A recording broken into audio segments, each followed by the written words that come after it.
All right, you groovy grasshoppers throughout the universes. It's just plain old Mark here today. He's up to something? Because normally he's something. Oh, you know what we forgot to do? What's that? I wore the pink glasses, and we were supposed to have a weekly thing where somebody, each one of us wears something. So next week it's your turn to wear. It's my turn next week. Okay. Mark Puttenvink of PatriotTrainingSystems.com. Is it .com? Your website? Took it down. Oh, you did? I think it's a waste of time. Yeah, it's a waste of time. Well, in certain areas it is, certain areas it isn't. For what I do, I don't really think it's necessary. Yeah. But there are other kind of businesses you need it. Yeah. Like for me, with our Full Change podcast, we've been discussing whether it should have a website. But everybody follows me on Instagram or Facebook. Why are we going to make them go to another site, right? Yeah, I think there's so many websites out there with different, in my field, people. So I think it really boils down to what you do word of mouth. Now, there's other businesses that if you're selling product and stuff like that, you need a website because people want to look at what, But you can even do that on Facebook, though. Like the Facebook, and I think also putting stuff up on Instagram, Facebook, and YouTube really is your website now. Like you sell your body, kind of, right? Like you. Oh God, I'd starve. People would come from all over. I'd starve to death. Martians be coming down. Yeah. Aliens. Well, they might. Yeah. Yeah. Does he really? How can he be 67 years old? Look like that? He's a machine. Machine. Yes. 0 to 60, everybody. We're getting this thing going here. Our great friend Jen O'Brien, who runs ASHA, American Special Hockey Association, all for special needs kids. She does a lot of stuff. I call her PETA, pain in the ass. And I say that very lovingly because if she doesn't become pain in the ass in those charity things, there'll nothing to get done. So exactly. She's good. Yeah, she's good. Yeah. Good stuff. PETA. She gets kicked out. She's relentless too. Oh yeah. Yeah. You got a thumbs up there. What was that? What was that from? I don't know. Was that you? So you did it. No, I don't think I did. See, somebody from another universe is tapping in. What was that? Yeah. I don't know, man. I didn't do anything. Well, here's my hands. And that bird flying up there, that's your place, right? Yeah, I shot that, let's see, a year ago up in Canada. Seriously? It's a, what do you call it? Okay. Mobile. Yeah. Oh, okay. Where did the thumbs up come from? I don't know. That was so weird. What the heck? Yeah. What? Maybe Susan Brooks, you magical creature. How are you? Good morning. Good morning. Susan Brooks, a magical creature she is. What? Okay, we got to get banners. What? I didn't do that, did I? Oh my smokes. You might have hit something. Yeah. But it was cool. It was like. Yeah, it was. As soon as we started talking about aliens. Yeah, it's a little weird. I gotta say. Wow. Maybe we are going up to the universes. You listen. Remember that movie with Tim Allen and Sigourney Weaver? It was they were in a comedy on television where they were in the future. Oh. But those and it's true though. Those radio waves go out forever. Yeah. And it hit a planet, and they thought that they were like their gods or whatever. It's pretty funny. And then it came in the whole bit. Yeah. Oh, I remember that movie. Yeah. Yes. Yeah. And didn't he have to save the day at the end? Vision Quest. Or was it Vision Quest? Something like that. Right. So it was a funny movie, but at the end it became very serious. Like he had to save the. Yeah, pretty much. Yeah. Yeah. Ken R, how are you? Ken R. He's a pirate. Ken R. Yeah. What's a favorite letter?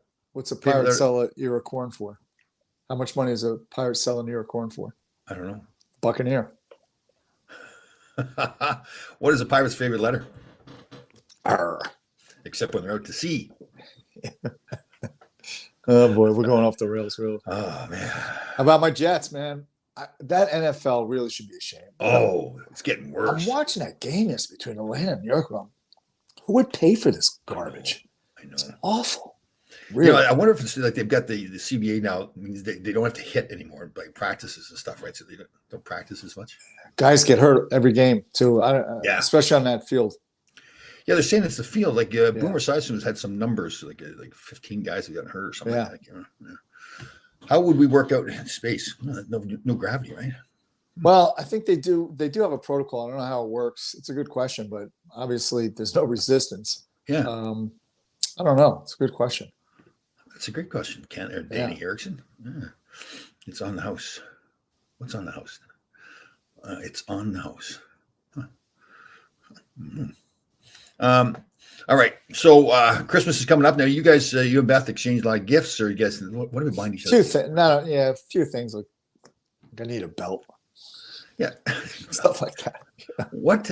So who invented Christmas? Like, is there? I don't know. Well, I don't know. I mean, it's a religious holiday, birth of Christ. That part of it we get, but Yeah. as far as the, I think, and I might be wrong, but it started like in Scandinavian, German countries because it was so cold.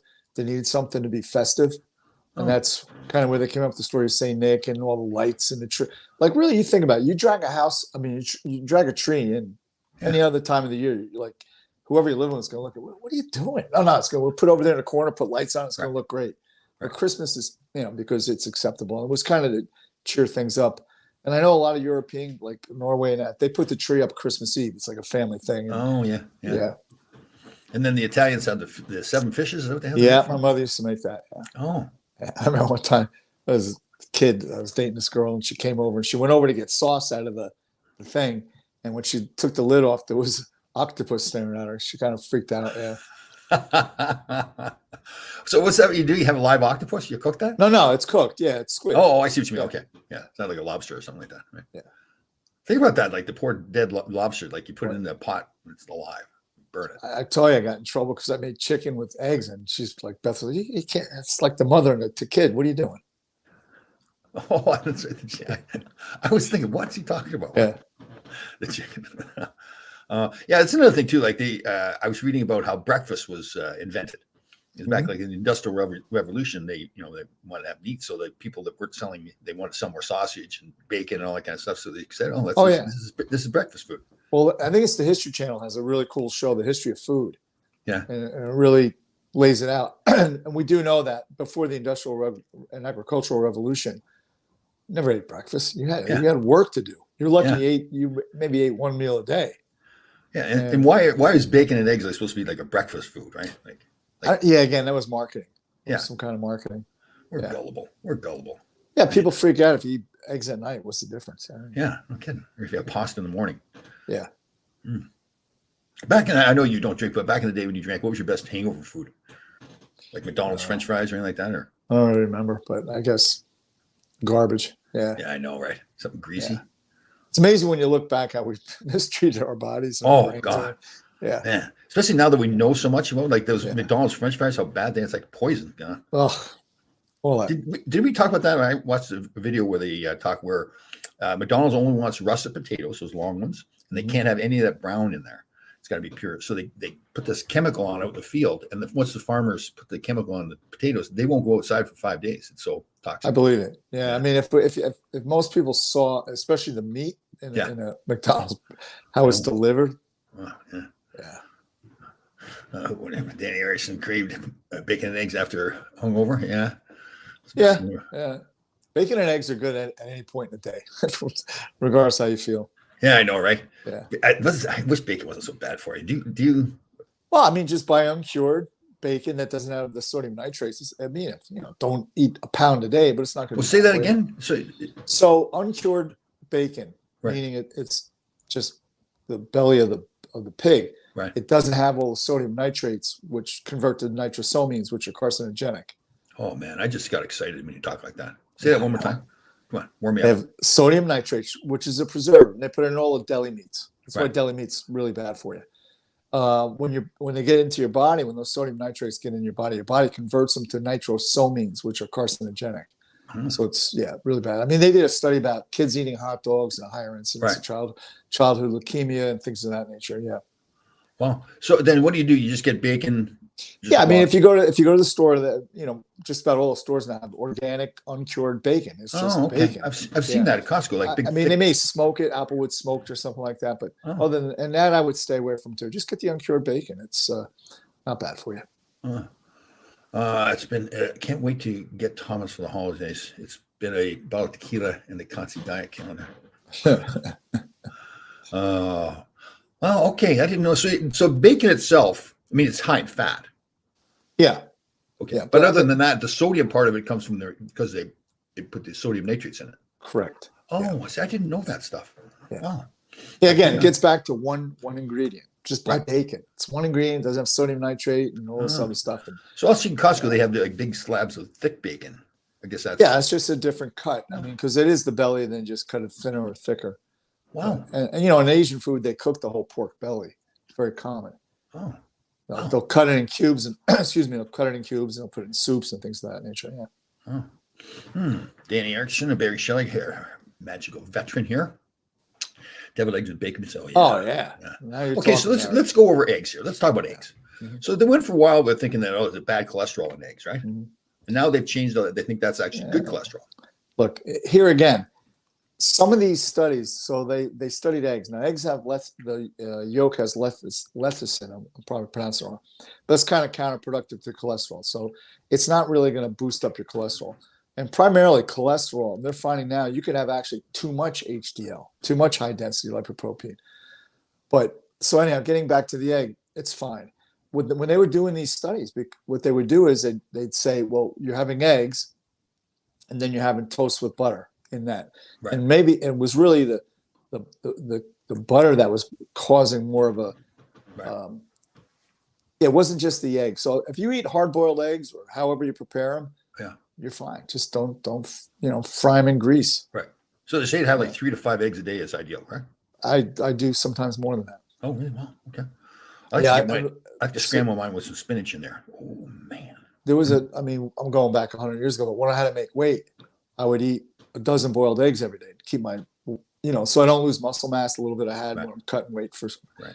And so every night, like around 9 or 10, I'd put a dozen in I'd boil them on the stove, and then they'd be ready. I put them in the refrigerator and they're ready for the next day. So one night I went to bed. I'm like, woke up at 3. Oh my God, what's that awful smell? Like hair burning. You ever smell how when you burn hair, it's awful? Yeah. I forgot all about the eggs, and they boiled down to the bottom of the pan and exploded all over the ceiling. How about a BLT sandwich? Where are we at with that? I mean, look, man. Again, those are childhood memories that are great. Would I eat one now? Probably once in a while, but I wouldn't live on it because the bread is poison. Our bread over here is terrible, right? All bread is poison, in my opinion. But don't they say like the bread over in Europe is like more poison or something?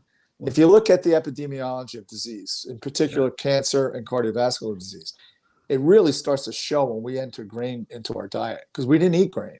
When we were hunters and gatherers, you didn't pull off a loaf of bread off a tree. Didn't have it. Right. So once they started to refine grain, I think it's around the Roman time, but in any event, when they do autopsies on mummies and stuff they find from back then, or just bodies, and they find that they see evidence then beginning of cardiovascular disease and diabetes and all kinds of things. Right. Yeah. Huh. There's a 20-year rule. So the last time they did it was earlier in the 1900s. When you introduce high fructose corn syrup into a population that didn't have it, 20 years later, there's just like a blast of diabetes and cancer. Yeah. Hold on, Susan. Do you know of any good new book I could buy? So Susan's alluding to my book that has taken. Okay. So it should be done. I don't want to make any promises, Susan. We're closing in on it. She's good. Susan just digs in. She's on top of it, man. Oh yeah. You don't put anything by Susan. Nothing. Yeah. So talk about eggs. Remember when the Rocky movie came out and he was drinking the raw eggs? Yeah, I would do that back in the day. Now you run the risk of salmonella, and you should really. So I would, when in those brilliant stages of my life, we'd be out at the bar. People would dare me if I could eat just the whole egg, the shell and everything. Yeah, put the shell right into my mouth, pop it, and eat the whole thing. Time. I mean, they do put raw egg like in a Caesar salad and stuff like that, but yeah, I'd be a little bit cautious. Yeah, that's right too. Yeah, because you mix up the raw eggs. Yeah. Salmonella. Is there anything like you don't? Salmonella played third base for who was it now? Salmonella. God. I eat more meat, but eliminate sugar. Yeah, that's a great point, Ira. And they're finding now that, again, you got to weed through all the stuff and kind of figure it out on your own. But they're saying that, like, for instance, peanut butter, which everybody goes, it's like fat. Yeah, but it's monounsaturated fat. It's a really healthy fat for cardiovascular. And I eat a lot of peanut butter. I probably go through. Oh, God, regular peanut butter? Yeah, well, organic. Okay, but it's got a lot of sugar in it, doesn't it? Or no? No, the sugar is what. You know what? Next week I'll bring a can of Jiffy or a bottle of Jiffy and a bottle. Yeah, no, there's no sugar in it. Yeah, you know what? That's true because I scanned that Yucca app I have, and I was surprised how healthy the butter was. And it was actually more healthy than almond butter. Yeah, I was surprised by. And I love it, and I get the crunchy kind, and it's it's monounsaturated fats, it's protein, Yeah, it's a good source, a really strong source. I mean, I have a thing in my backpack in case whatever happened in the woods, I got stuck or something. Oh, Yeah, because yeah. well, okay, interesting. Barry Shelley microwaves his eggs. Just crack them open. Oh, very cool. I did some hard-boiled eggs in the air fryer the other day. It came out pretty well too. Yeah, I use, like, so if I have a little bit of leftover for lunch, maybe, I don't know, whatever it is, I'll make a couple eggs and throw it in there with it. Right. Yeah. I was going to ask you about eggs too. There's something about eggs. But yeah, they're a healthy source of protein. The cholesterol thing's kind of they've been going back and forth for decades on that point, but the evidence shows that it's a very safe, and it's 98% bioavailable, meaning you absorb 98% of that protein in the egg. It's the highest bioavailability of any protein source. Wow. Yeah. How about salmon? Salmon's high in protein too. Oh, hold on. Let me show you something. Okay. This is an informative show today. The universes are getting educated. We'll show and tell here. Okay, show and tell. How about the farm? Okay, I'll let you go. One a day. Oh. It's 240 calories, 8 grams of fat, and 24 grams of protein. Is that smoked? Yeah, it's a bitch to keep lit, but no, yeah, it is. You can get you can get either, and it's like $6.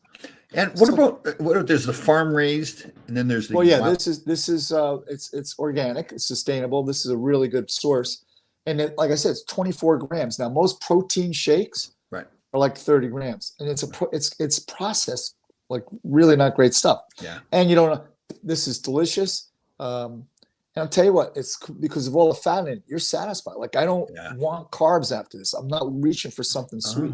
Yeah. Oh, okay. Man, you're smart. You're a smart fella. I mean, it took a long time to figure all this stuff out, but yeah. Smart feller. Took fart smeller. Yeah. Oh. Ronnie Jameson, you magical creature up there in beautiful Buffalo, you magical veteran. Yeah, I went, and this is a long time ago. I went up to Lake Ontario in Oswego, New York. We went salmon fishing, and that was a blast.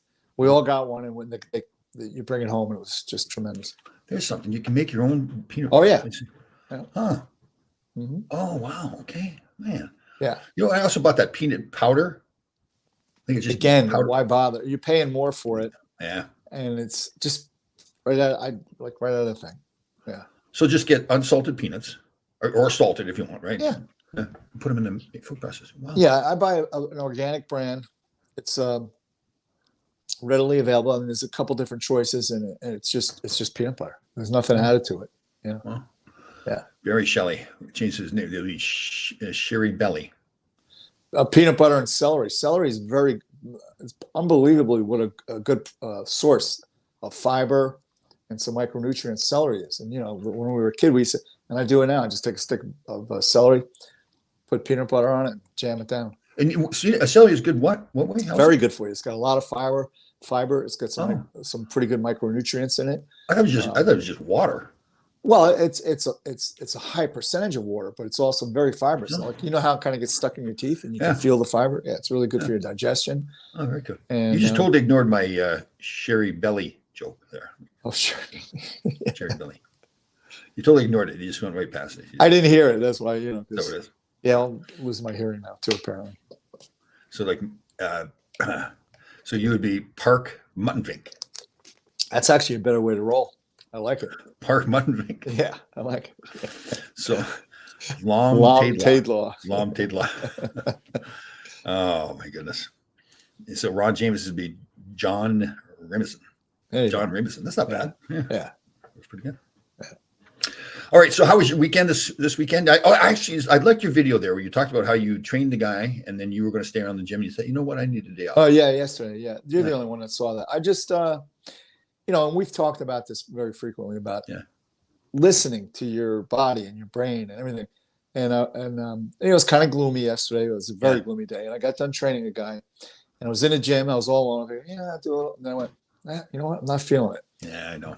And you kind of feel a little guilty sometimes, right? But then you say yourself, used to, but I also now realize how much rest is a really big part. Because Saturday I went for like a 6 mile hike and I did some kettlebell work. I really trained pretty hard Saturday. So was a great day to rest yesterday. Yeah. Right. Because your body does need to read that. So you're breaking down your 100%. muscle tissue, right? Yeah. So give me the theory of working out. You break down muscle tissue, and then your body now grows that. And more protein is the big thing, right? Well, protein, you need the protein to resynthesize tissue. So what occurs is a couple things that happen. So when you train, you're actually causing micro trauma to both the muscle and the cell. So your cell gets a lot of like garbage in there that's got to clear out. That would be, I don't want to get into the weeds so much, but like everybody calls it lactic acid. It's really pyruvic acid. And you also boost up your cortisol levels pretty rapidly if you overtrain, especially. In terms of the way that you get stronger, there's a couple different mechanisms. One is that you're causing micro trauma, and your body reacts by saying, you know what, we need to get stronger due to the stress that Tom keeps placing on us. And there's theory if it's hyperplasia, which means the tissue actually splits or just thickens or what. Then there's the nervous system, really strong component to strength training. How you get stronger is being able to fire those high threshold motor units. So in other words, you have low threshold and high threshold motor units. Low threshold, just picking up this water bottle. Doesn't require a lot. I got ticked off, and when I flip this table over instantly, that's high threshold. And so your body has a percentage of low threshold and high threshold. You can convert low to high, but you need to do explosive type of training. All right. And then the last one is your skeletal system, because bone is tissue. And you actually, with resistance work, with weights, you thicken your bone, and you also thicken your tendon and ligament attachments as well. Oh, wow. Yeah. So that gets into the whole, holistic environment of training, and that is for health, longevity, and then being able to kick a little butt here and there if you have to. Avocados are excellent for you. Very good. Yes, yes. That's something I want to talk with you. I keep forgetting to bring this up. Okay, so a couple of things happen as you get older, right? Mm-hmm. Your testosterone level, in most cases, your testosterone level drops. Correct. And in most cases, you lose muscle mass if you don't maintain that. Correct. It's called sarcopenia. Is it? And again, here's the problem with all these studies. They take a group and they don't factor in outliers. And the reason they don't do it is because it's a broad population. But the reason I'm saying they should really factor in outliers like ourselves. Okay, when you say outlier, what is that? Well, like us, like we're not on medication at our age. Yep. We train every day. We try to live a really healthy lifestyle. We go off a little bit, but not bad. Yep. But you'll have 35 and 40-year-old men that are on already 3 and 4 statin and a beta blocker and this, that, and the other thing. Right. When really, hey man, just get at it, start to eat better. And like your testosterone level. I have a trainer I met recently, and he's actually started coming to my gym that I was in, and he was saying that he's younger though. I think he's late 20s, early 30s. Yeah. He says he can control his testosterone level by fasting. Well, I don't know. I don't think there's ever been any kind of ad hoc relationship between fasting and testosterone increase or dialing it in. But I'll tell you this much. Here's again where people go. Then we don't think about. So you have a 35-year-old guy and he's on TRT because his levels got down to like 100. So interrupt you. So people don't know TRT is testosterone replacement therapy. Yeah, and let's say his free serum levels were like 170. It's really low. It should be at his age should be 700 at least. Yeah. But let's look at him. He's 25 pounds overweight. He absolutely doesn't work out. He smokes cigarettes. He abuses alcohol. He's got a high stressful job. And then put him up against us. Right. And I'm not saying that we're Supermen, but there's a difference there. And he could be doing the same thing at 35 and have a much higher testosterone level than you and I have. So what I'm getting at is, I think they just accept it. Oh, your testosterone is going to be low. Why? Right. If you let your body just go.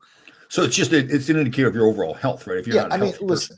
You will lose testosterone levels. You will suffer some sarcopenia, but you're looking to reduce that by maintaining a healthy lifestyle. Right. So you think by eating healthy and exercising, your testosterone level doesn't necessarily drop? Absolutely. It may drop some. I mean, I get mine checked, and it's higher. It's at the high range for my age, and it's at an acceptable age for guys in their 30s. Okay. Yeah. And the muscle mass thing. Is it hard to burn fat when you lose muscle mass? All right, there's a couple things. you don't burn fat. Some people think like if you increase your metabolic rate, you're going to burn fat. Well, fat is burned as an energy source. So, for instance, it's one of the reasons that high intensity training or burst training is really effective, because what it does is you burn up all your glucose or your sugar in your cell. So let's say you do a really hard 20-minute circuit where your anaerobic threshold is just about held for the whole entire workout.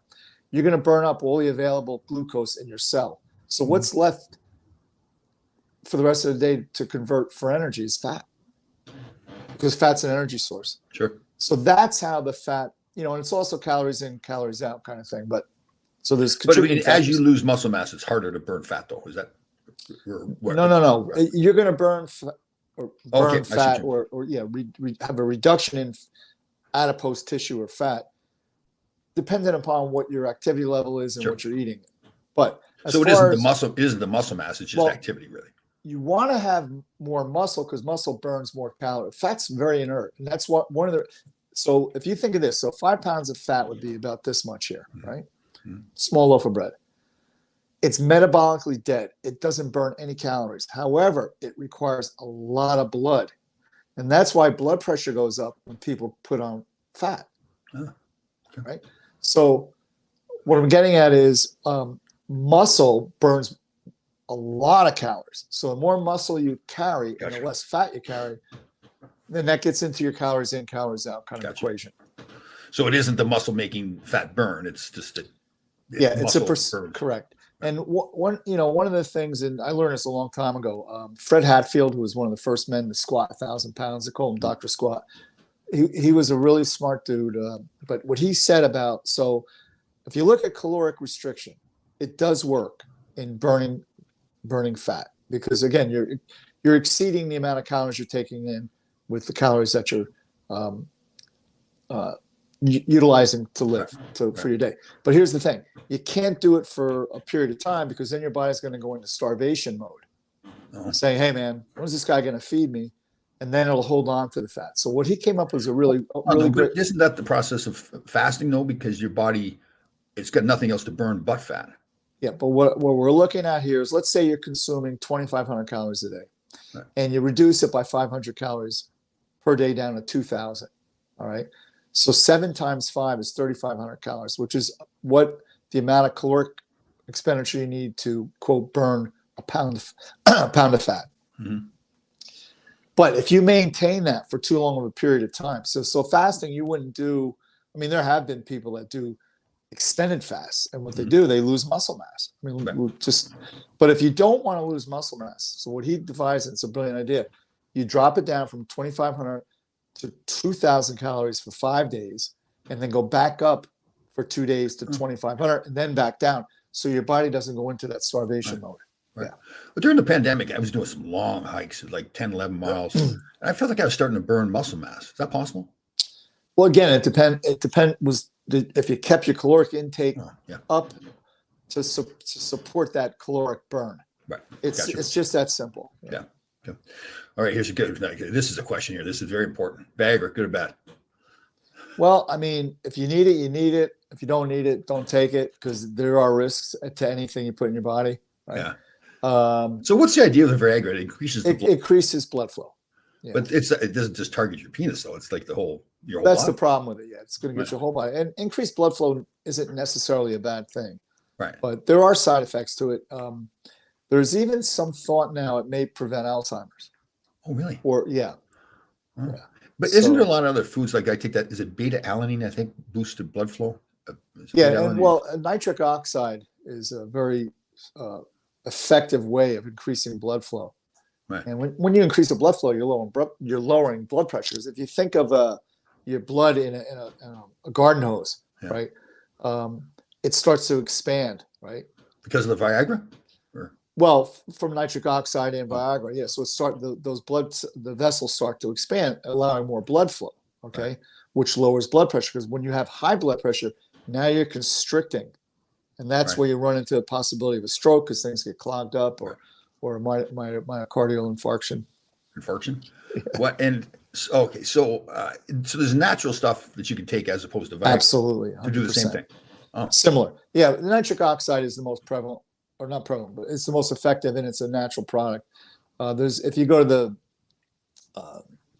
GNC or Vitamin Shop or wherever you go, there's going to be a lot of nitric oxide. I think the citrulline that I take increases the blood flow. Citrulline is very good for you also. Right. And I guess there's a lot of citrulline in watermelon, supposedly. High doses of that. Interesting. So seriously, you can have the same effect that Viagra gives you just by taking citrulline, or you can have similar for sure. Right. Yeah. Huh. Interesting. Maybe we should go and here's the thing too, like there's natural ways to get things done.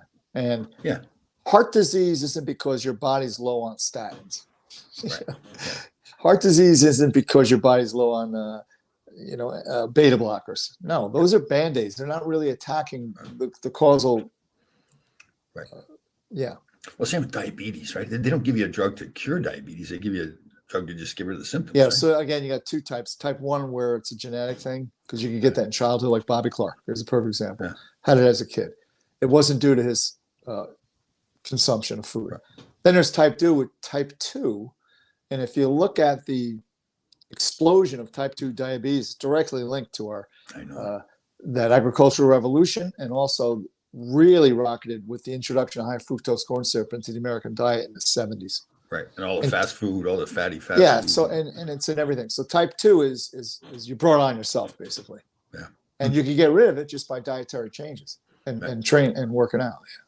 But the pharmaceutical companies don't want that. No, they got the ad now for Jardinzia or something, where it's this really heavy girl dance, and like it's okay to be. Oh, I know. I mean, that's a really dangerous message. I know. Like, and let's be careful. We got to be careful. I know I'm just speaking from Mark here too. We're not being critical of somebody's weight or appearance. It's more if you're trying to say to people, it's okay to be out of shape. It's okay to be obese. Yeah, it's not. It's not about the way you look. It's about your health. It's not about looking down your nose or saying, "Hey, that person is undisciplined." A lot of it's genetic. A lot of it's a lot of things.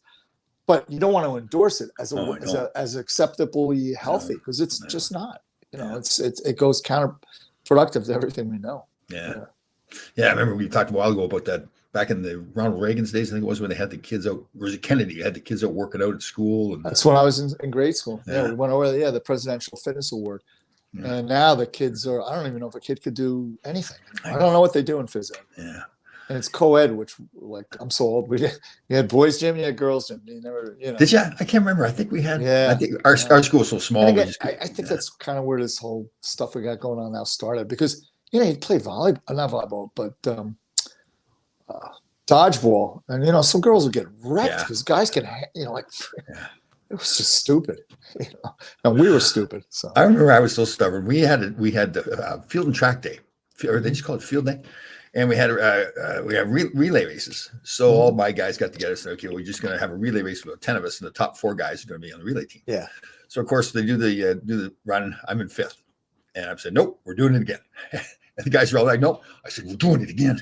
And finally, they kept doing it until I made it. I think they finally just said, listen, just put them on a team. Like, looking back, phys ed for me, it was some of the greatest times ever. Oh yeah, some of the greatest. We played flag football, and the field went like across the field this way. Yeah. It was a big drop. Right. And I had this kid, Dave Farrell. I remember he was like, I think we were sophomore in high school. He was like 6'5". He wasn't really an athlete, but I would say, Dave, just run and then come across the field. I'll throw the ball up high, you get it. So we were getting toward that end zone there, and we ran that play, and I threw the ball. He caught it, and then he just disappeared because it was amazing. Let me see here. And of course, the occasional. Yeah.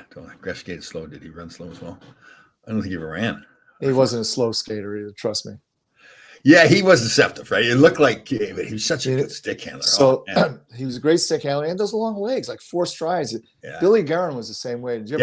I mean, he'd take 4 strides to go goal line to goal line. Yeah. Mary Lemieux the same way. We watched Mary Lemieux skate. Oh God, yeah. Oh man, effortless. It didn't look like he's working hard because he's so efficient. Yeah. Stick handling too, for a big man like that to be able to stick handle the way he's stick handling. Yashin trained with me one summer. Oh yeah. Yeah. So they wanted us to get ice. This is when he was holding out with Ottawa. So his agent, Mark Gandler, I don't know if you know him. Yeah, sure I know her. And real beauty. But anyway, not a good guy, Gandler. But anyhow, the thing is, so I got like all the kids that were playing either minor or collegiate hockey to put some lines together. like 5 guys around him. You couldn't get the puck from him. Oh, is that like, yeah. Deb, you magical creature, Deb Anderson. What are thyroid issues? People seem to so many thyroid issues. Well, again, I'm not going to speak to that. I'm not a doctor, but you sure sound like it though, man. I'm getting aroused when you talk like that. Seriously, yeah. I got to take a shower. I'm making all this up, by the way. I don't know anything. I'm dumb. Boxed. I know. All right, here's our buddy. Oh no, he is our buddy. That didn't look so good. Smart though, man. He angles and where to be. Let me ask you a question. Did he have a stick, like a power play stick, a PK stick? Did he have like? He did have different ones. Yes, and that's fine because he took me under his wing. I've talked about this many times, and I had the skinny little blade, and the stick rep came in, and he comes over and he goes, "Tommy, you need the big blade." Well, I would imagine like on a PK, you want to be able to move it real quick on your backhand, so different paddle, you have intercept passes. Mine was like a paddle after a while. Yeah. Mark and I had a long chat about life-changing health. Can't wait for this step. Yeah, Keith is my man, and we get a hike in usually every week. My man Keith and I. So we're due this week, Keith, and he's really taken hold of his personal health, which is a tremendous thing. Yeah. Good job, Keith. I love seeing that. Yeah, it's a discipline thing, right? Once you get going on it. Yeah. Oh yeah, and you know what? The more you get into it, the more you want to stay disciplined.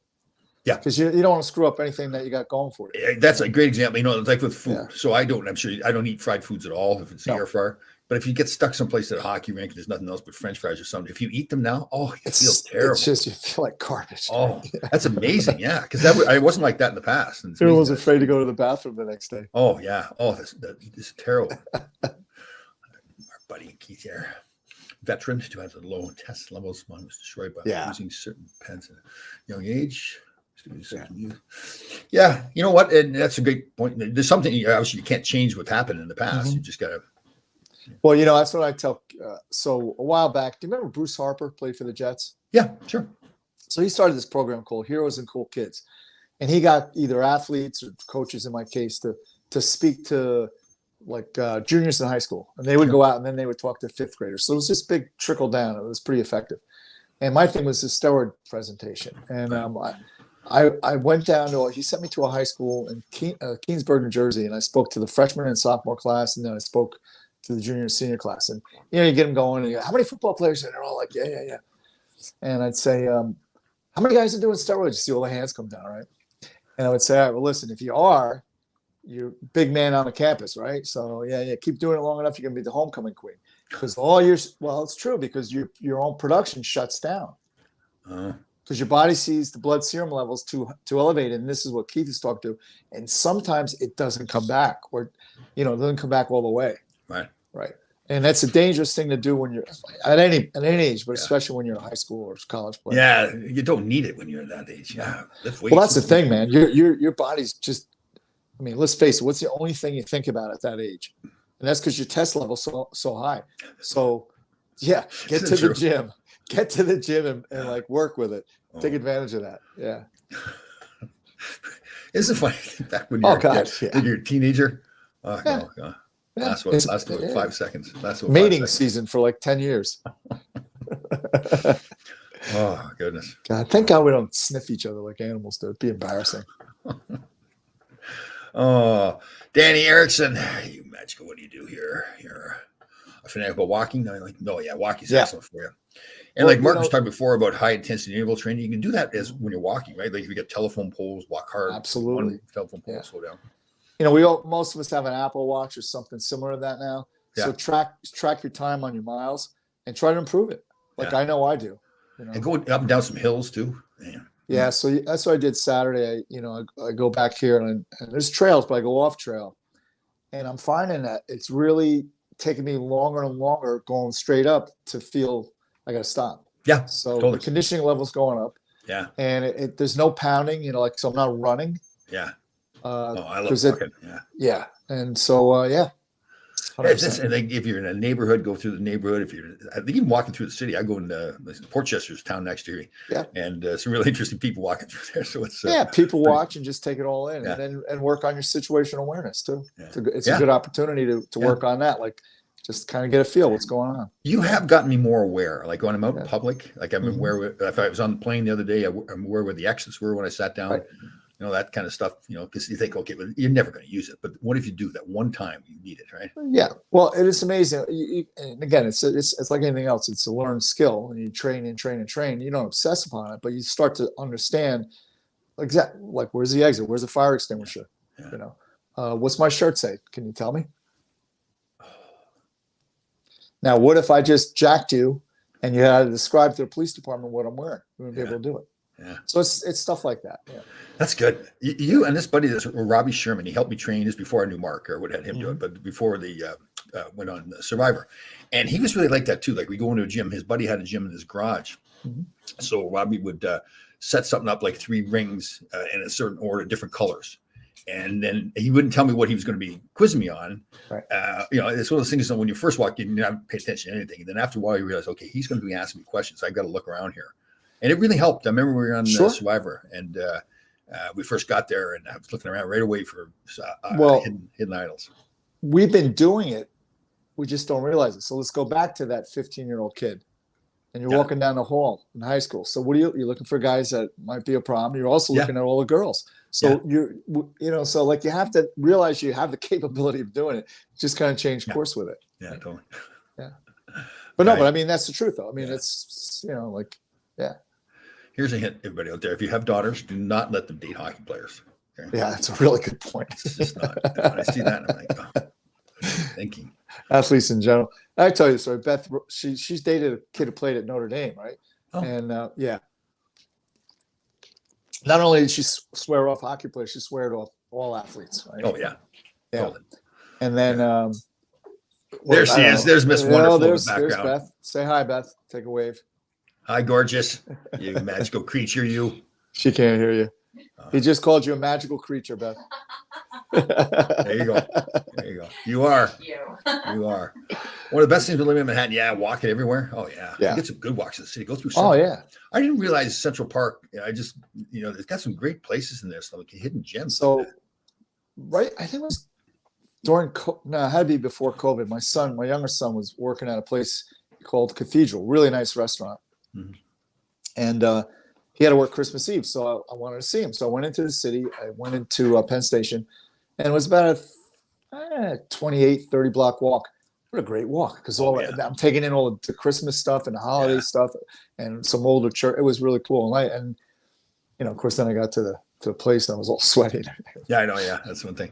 Yeah, there's great people watching, right? Go places with the people. You can go places there's nobody if you want, or go places where there's lots of people. Yeah, that's why I like going in the woods, and I like to go different areas because you see different stuff. Yeah. Cool. I don't know if you saw, but was it last week? Yeah, a week ago Saturday, Bill and I and Brad. Yes. We went off trail, and all of a sudden we're like, oh my God, there was somebody had erected a 40-foot American flag in the middle of the woods in the middle of nowhere. Wow, very cool. It was really cool. Wow. Yeah. So that's when you guys sent me the video. Remember Bill Brown? Yes. So, Bill Brown's a fantastic. This is retired Navy SEAL.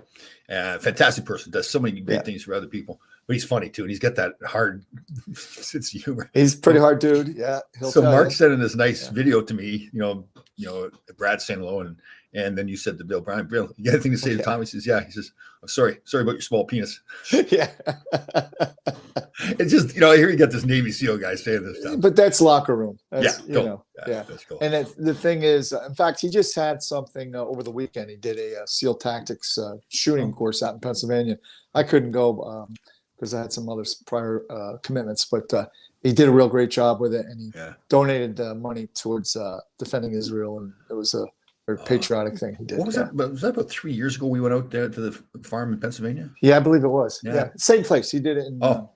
They also did handguns. He was good. I will never forget when we're all lining up. He's got everybody in a circle. He says, "Okay, I need 3 volunteers.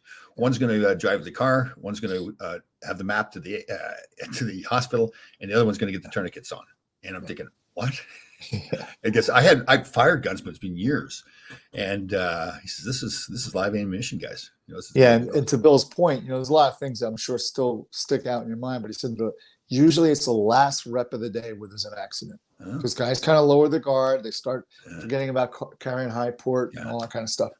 Yeah. He was good, I'll tell you. By the time he trained us up, when we got the guns going, I felt really comfortable that they knew what I was doing. Yeah. It felt safer because everybody's got the gun up, finger off the trigger. Right. And that's really what it is. It's pretty basic stuff, but all you got to do is forget and flag somebody, and it could be a problem. That was cool. I'll never forget that. The guy I was partnering with, I'd never met before. Yeah. And by the time we were done, like we were high-fiving each other. It was cool because you're training. What he trains you is that you're not shooting to protect yourself. You're shooting to protect your teammates. And so he had us do this drill where the one guy would run off to a different location. The other guy would be blasting the target while, giving him cover. And then you change that. And that was cool. Man, that was a good time. That was really good. And we did another one at a couple years ago at down South Jersey. And it's this huge property. They got Connex boxes all over, set up like little cities and stuff. They got school buses and everything. You can practice hostage rescue and all that kind of stuff. But that was cool. It was Kenny Bigby. It was Bill. Corey, who's a that's right. I remember firearms instructor, and I did a little bit of my thing. But that was a great time too. So we had smoke going and flashbangs going and all kinds of fun stuff. Yeah, you know what I like about it? It's not just the shooting the gun part; it's the whole learning and the tactical and the teamwork. Yeah, and I got to tell you, like when I was, being chased, and I was in a Connex box and kind of trying to survive, even though it's not live fire, right? And I'm doing the box breathing, your heart rate still gets jacked up because you get caught up in it, Yeah. He has to do that one drill where we're all on the line. And then, like the guy at the starting line, he comes in behind to get out of fire. We're working together. Yeah, that drill went back to the Vietnam era, and it's a good drill. It's a good way to do it. It's also very dangerous because you got to realize. Remember how we did it? We peeled off, and then the next guy starts firing. But you can make a mistake and really flag somebody if you're not careful. And I almost got flagged. Oh, did you really? The guy next to me. When I looked at the video, he kind of flagged me a little bit. Bill's son was right beside me, and his gun was giving off. So the brass now spits out of the gun. Yeah. And he was close enough to me that the hot metal has hit me in the back. Yeah. It felt cool though. It was like, this is the real deal here. Yeah. Let's go. All right, everybody. This is pretty educational today. You were on fire with some of that stuff. I read a book once. Yeah, you did. You're smart. Fart smeller. All right, everybody. As my father would say, just because your head's shaped like a light bulb doesn't mean you're smart. Or no, doesn't mean you're bright. Sorry. There you go. Yeah. All right, everybody remember that hotline again. It's a holiday season. It's tough time for a lot of people. That 988 hotline. You can call Mark and I, get help. We're not professionals in that, so that 988 is much professionals to help. But just reaching out to help people. That whole shoulder check mentality. Put your hand on somebody's shoulder, ask them if they're okay. And then we can have a happier holiday season. Yep. Absolutely, brother. You smart feller. See everybody next week.